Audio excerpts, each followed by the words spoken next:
So update, nagbubutas na kami ng pader para sa sliding door na ito. Kasi may problema kaming isa.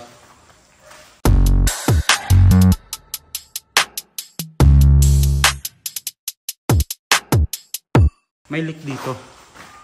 So kailangan natin hanapin kung saan nanggagaling tong leak na to. So may access naman tayo sa kabila, pwede natin i-check.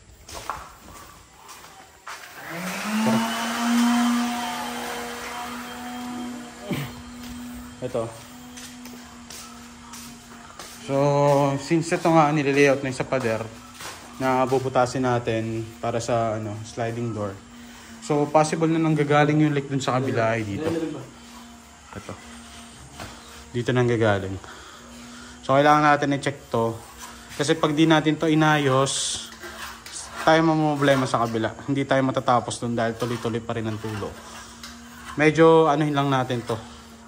Ano bang tawag nun? Sisilin natin, titiktikin natin. Pero dahan-dahan lang dahil kailangan natin medyo luma na rin to, baka marupok-rupok na din. Kaya dahan-dahan yung pagtitiktik hanggang makita natin kung saan nanggagaling yung tulo talaga. Pero kita naman na dito kung saan nanggagaling yung tulo. Dito lang, sa taas wala naman yan. Possible to, nasa loob to, pataas. Pero since dito lang talaga nakafocus to, may dumot na.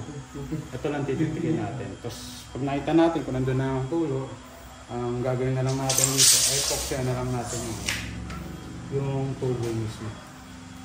Para wala na tayong problema sa kabila. Para pag nagpintura na dyan ng finishing, nakapag-primer na nga doon, tapos nakapag-finishing doon, di okay na. Di na tayo magkakaproblema sa leak. Sige. Okay, yun lang. Salamat.